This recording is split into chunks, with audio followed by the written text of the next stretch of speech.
Good morning, everyone. This is a 6x9 sheet of Arch 140-pound cold press paper. I did the pencil sketch when I was sitting with the dog and drinking my coffee in the morning. And now I'm getting around to the inking portion. Now, what I wanted to show you today was that usually when I'm filming, I have the board clamped down so we can get a good view of what's going on.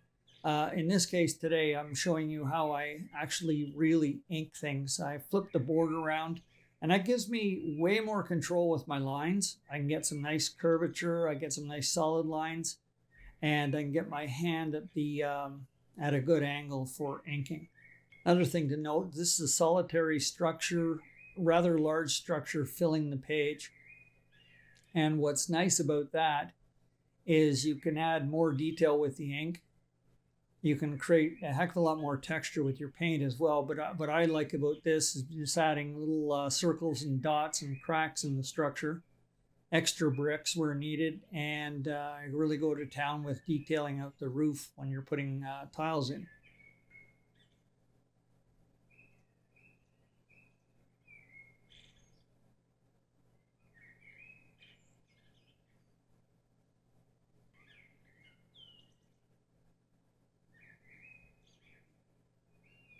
And in case you haven't noticed, we're going to be doing ink first and then watercolor.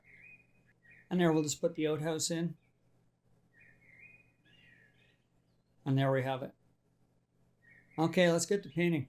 So I'm starting my horizon. I'm going wet on dry. So I'm just loading up my brush. It's either, I think that's a 12 round that I'm using there. I'm loading it up with Naples yellow. There's a bit of orange running into it as well, but yeah, there we go. I'm grabbing some orange to mix with the Naples yellow. And saturating the horizon line and painting around the building, obviously. So that I've got the entire horizon line wet now with the Naples yellow and the bits of orange. So anything goes in here afterwards now is going to be wet and wet, obviously. So I just dropped in some more orange.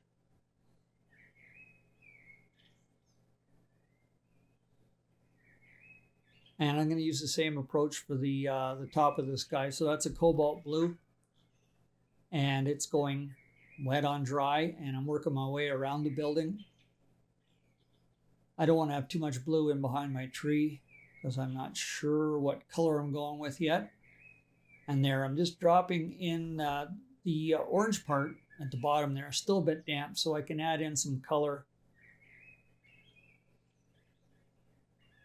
And here I'm putting some thinner clouds, which will be back in the distance.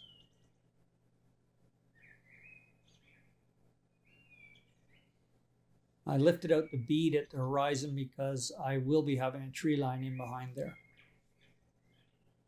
So with my paper damp, I'm adding in some more color and some more interest. So that's the Carbazole Violet. Started out with rich mixture and then just smoothed it out and softened all the edges, pushing it back in the distance. So with the sky drying, I'm figuring out my colors. I know my road will be a gray-blue color, so that's just the Payne's gray to do the road in front of the house.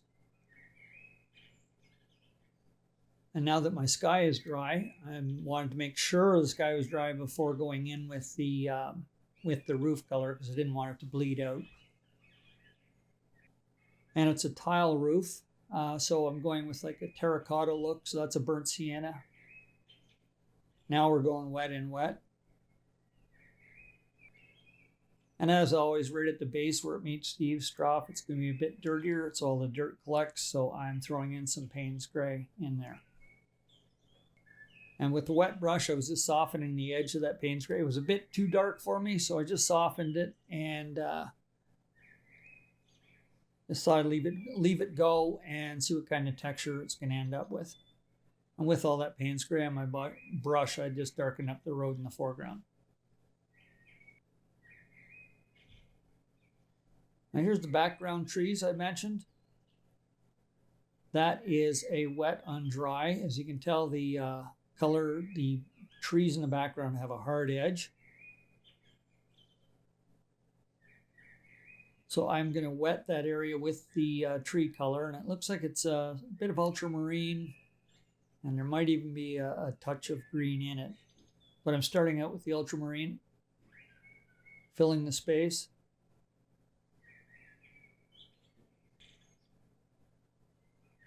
And that's just some sap green going in wet in wet.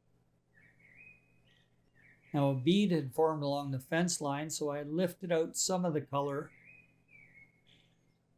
just so I wouldn't have a really hard line, and also by lifting out some of the color, it gave it a bit of atmosphere, or put atmosphere in there, and pushed the trees back. And speaking of pushing the trees back, I've gone in with a wet brush and just softened that hard edge of those trees to push them back even further.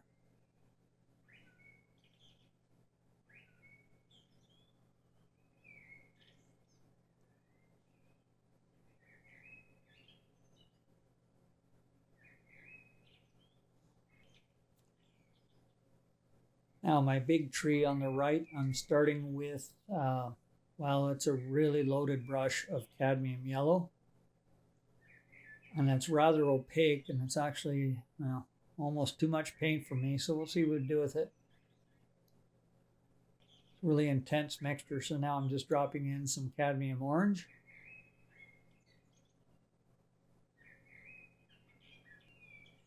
And for the underside of the tree, I'm going to use a burnt sienna. Now it looks like I'm not quite getting enough paint on my brush here to do that.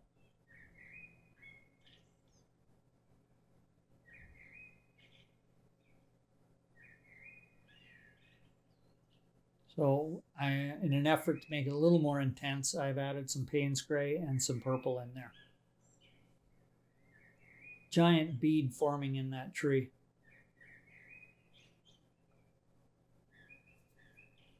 And there, I just threw some salt at it to see what I can, what kind of a texture and what kind of effect I can get.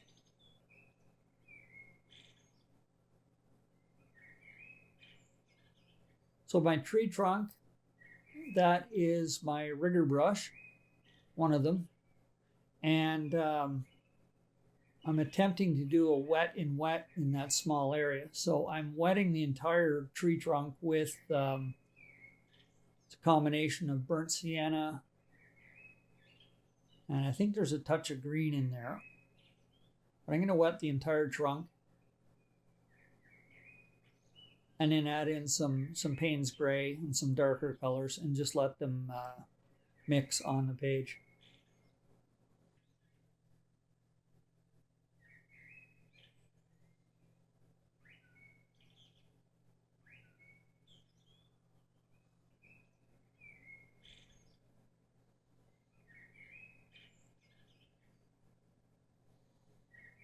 Here's my rickety steps. That is a combination of raw sienna, getting the whole area nice and wet with the raw sienna, and then dropping in some other colors.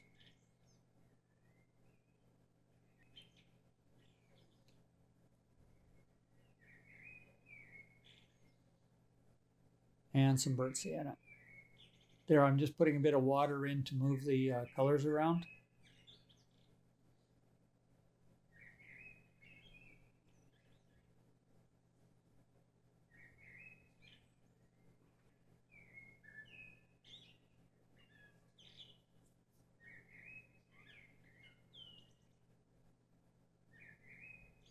So with the stairs drying, moving over to the left here,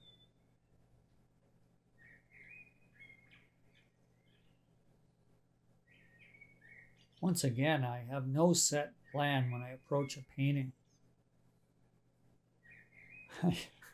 I should be working left to right, but I find myself moving all over the place. Anyway, the fence on the left in the foreground, that was go with a darker color because it's a bit closer. So that was just some burnt sienna, some purple, and some Payne's Gray. And by painting the fence a bit darker, that gives me some options for the rain barrel at the front. So it can be painting dark around a lighter object will make it stand out. So there I'm adding even a bit more dark at the base of the fence, so you can really see the rain barrel when the painting's done.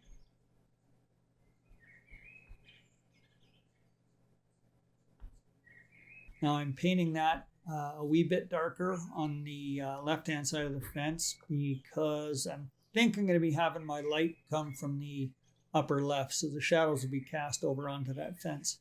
So that can be a bit darker. And again, with the negative painting, by painting it dark around those boxes of junk that are stacked at the side of the house, it'll make those stand out a bit more, or at least separate them from the fence.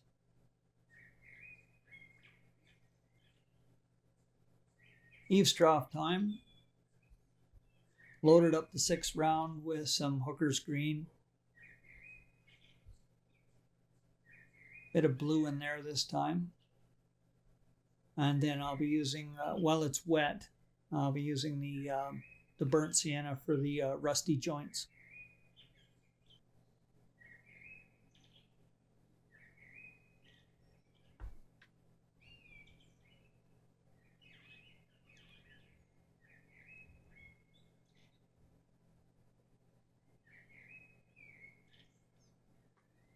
So there, my rain barrel, I used a raw sienna, a bit lighter than the fence, and added some purple for the shadow side. And that was all wet and wet as well. So the house is casting shadow to the right. In reality, you'd probably have the entire steps or staircase in shadow, but for the purposes of making this painting interesting, I'm just having the shadow cast halfway across the staircase or steps. And there I'm just adding shadow under each of the steps. And here I'm adding shadow to the that awning that's over the entranceway at the side.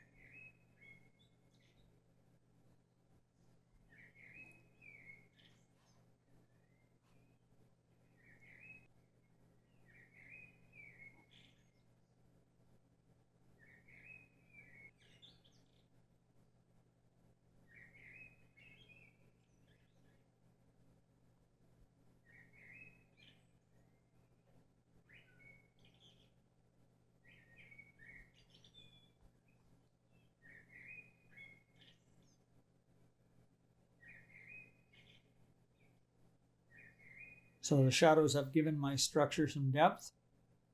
And as I mentioned earlier, I'm throwing some more shadow over onto the fence.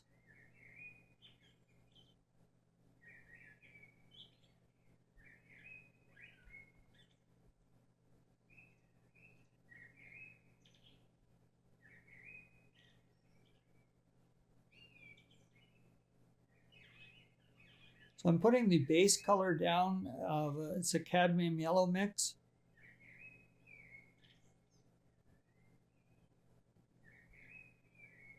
And dropping in some purple and Payne's gray to give me some texture.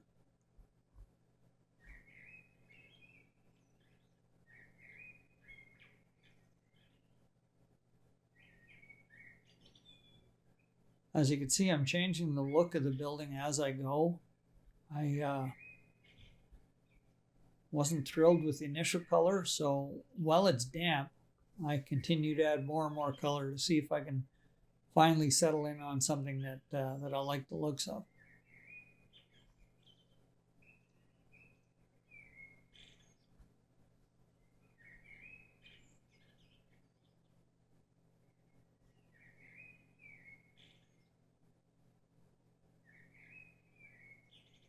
So you can see the surface is still really damp, so when I drop in the burnt sienna, it gives me that really nice rusty look that I was looking for under the downspout.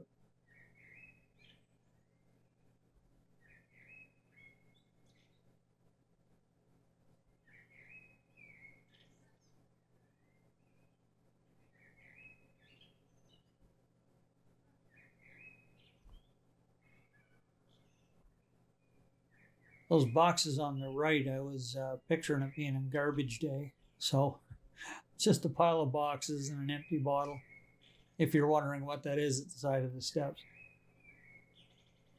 Now the decorative stones on top of the window, that's a Davies gray. Putting that in really wet.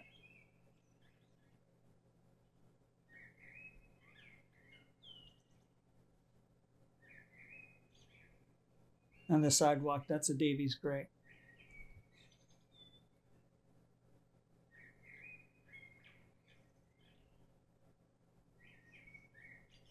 Now with the big overhang at the front, I can have a large shadow.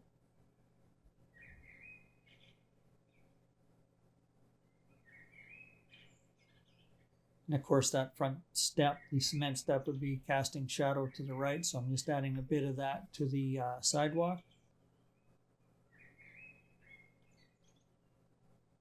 And there I'm just scouring the scene to make sure I have all the shadows covered.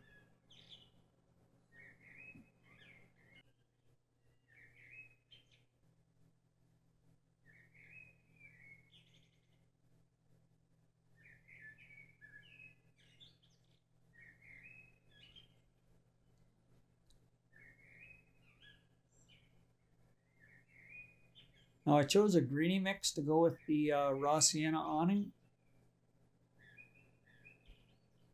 They complement one another and they work for this painting. The green I've chosen and the raw sienna go with everything else that's already in the painting. My front door, I'm starting with some cadmium yellow, and then I'll add a bit of the green in there to yellow was a bit too bright, so I've created a green front door. Now for the window ledges, that's a Davies gray. Really wet mix. And then I can add some color to the underside. So that's a burnt sienna.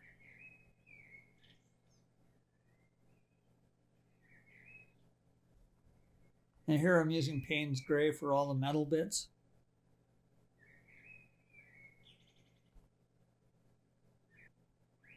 And with my 6 round, I'm adding burnt sienna for the window trim.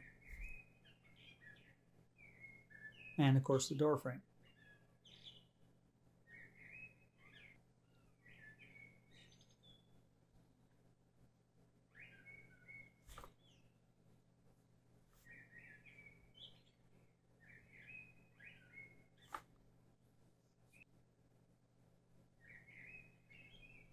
And to finish things up, there's the line work on the fence, the backyard fence, which is in the mid-ground.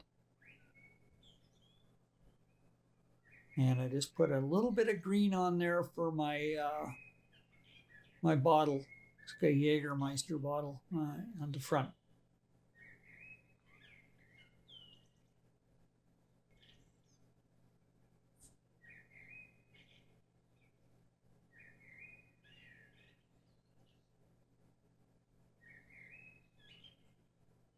And that should about do it. So let's get it signed and we'll get that tape off.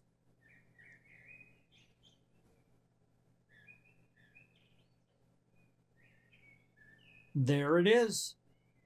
Thanks so much for watching, and we'll see you again soon.